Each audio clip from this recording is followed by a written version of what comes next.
எல்லாருக்கும் வணக்கம். எல்லாரும் எப்படி இருக்கீங்க? இப்போ பார்த்தீங்கன்னா கொஞ்ச நாளாக வீடியோ வந்து போடலை. நான் வந்து எங்கள் ஊரில் வில்லேஜில் இருக்கேன்னு சொல்லியிருப்பேன். இங்கே வந்து மழை விடாமல் பெஞ்சிக்கிட்டே இருக்கிறதுனால வீட்டை விட்டு வெளியவே எங்கேயும் போக முடியலை. எங்கேயாவது போனாலும் அந்த வீடியோ போடலாம், நான் எங்கேயுமே போக முடியல. அதனால் வீட்டில் தான் இருக்கோம். வீட்டில் வந்து இப்போ 2-3 நாளாக வந்தீங்கன்னா பாப்பாவுக்கு எனக்கெல்லாம் ட்ரெஸ்ஸு தைச்சிக்கிட்டு இருந்தேன். அது நான் என்னென்ன ட்ரெஸ் தைச்சிருக்கேன் அப்படிங்கிறத இந்த வீடியோவில் பார்க்கலாம்.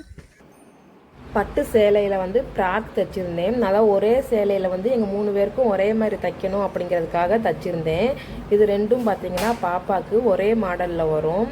பார்டரை வந்து முன்னாடி வச்சுட்டேன். கைக்கு வந்து பஃப்பு வச்சுட்டு அதில் பார்டரில் பார்த்திங்கன்னா பாசி வச்சு கோர்த்து வச்சுருந்தேன். கீழே பார்த்திங்கன்னா நல்லா பெருசாக இருக்கட்டும், மடித்து தைச்சிக்கலான்னு பெருசாக வச்சுட்டேன். முன்னாடி தான் எல்லோரும் பார்டர் வைப்பாங்க. நான் வந்து டிஃப்ரெண்ட்டாக வைக்கலாம் அப்படின்னு சொல்லிட்டு பார்டரை பின்னாடி வச்சுட்டு முன்னாடி வந்து சின்னதாக ஒரு பார்டர் வச்சுட்டேன். பின்னாடி பார்த்திங்கன்னா கொக்கி வச்சு தைச்சிருக்கேன். இதை வந்து 2 சைடும் போட்டுக்கலாம். கொக்கி இருக்க சைடும் போட்டுக்கலாம், அந்த சைடும் போட்டுக்கலாம். 2 சைடும் பார்டர் வர மாதிரி 2 பாப்பாவுக்கும் தைச்சிருந்தேன். இதே மாதிரி எனக்கும் தைச்சிருக்கேன். ஒரே சேலையில் வந்து 3 பேருக்கு தைக்கிறது கஷ்டம் அப்படின்னு சொன்னாங்க. நான் வந்து தைச்சி பார்ப்போம் அப்படின்னு தைச்சேன். கரெக்டாக தான் இருந்துச்சு அளவு. எனக்கு பார்த்தீங்கன்னா கை கொஞ்சம் பெருசாக வச்சுருக்கேன். எனக்கும் பஃப் கைமே வச்சுருக்கேன். இடுப்புக்கு பார்த்திங்கன்னா அதே பார்டர் எக்ஸ்ட்ரா இருந்துச்சு. அதை வந்து பெல்ட்டு மாதிரி வைப்போம்னு சொல்லிட்டு வச்சுட்டு கீழே பார்த்திங்கன்னா நல்லா கீழே வரைக்கும் இருக்கும். கீழேயும் பார்டர் வந்துருச்சு. இதே ஒரே சேலையில் 3 பேருக்குமே ஒரே மாடலில் தைச்சிருக்கேன். இதுலேயும் பின்னாடி வந்து கொக்கி வச்சுருக்கேன். இது எப்படி இருக்குதுன்னு சொல்லிட்டு பார்த்துட்டு கமெண்ட் பண்ணுங்கள்.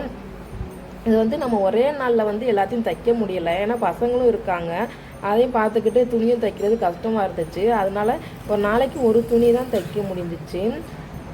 இப்போ நான் இது வந்து ஒரு வாரமாக தைச்சிட்டு இருந்தேன். அதுக்கப்புறம் இது பார்த்திங்கன்னா ப்ளவுஸ் பிட்டை வந்து நான் 2 பேருக்கும் ஒரே மாதிரி தைச்சிருக்கேன். மேலே இருக்கிறது பார்த்திங்கன்னா ஒரு ப்ளவுஸ் பிட்டு, கீழே இருக்கிறது ஒரு ப்ளவுஸ் பிட்டு. லைனிங் போட்டு 2 பேருக்குமே பார்த்திங்கன்னா ஒரே மாதிரி தான் தைச்சிருக்கேன்.